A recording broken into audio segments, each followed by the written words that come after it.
ಅಂದದ ಚಂದದ ಹೂವೊಂದು ನಮಗಂತ ಮನ ತುಂಬಿ.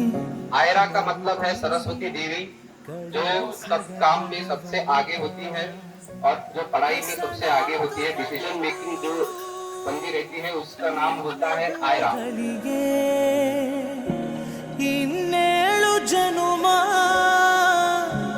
ನೀ ನನ್ನ ಮಗಳೇ ಮಗಳೇ ಮಗಳೇ, ನೀ ನಮ್ಮ ಭಾಗ್ಯ ಮಗಳೇ ಮಗಳೇ ಮಗಳೇ, ನೀ ನಮ್ಮ ಭಾಗ್ಯ ಮಗಳೇ ಮಗಳೇ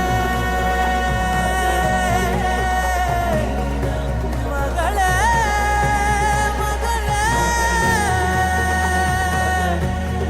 ಮಗಳೇ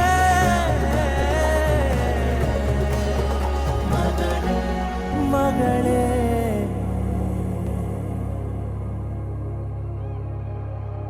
Ira, we love you.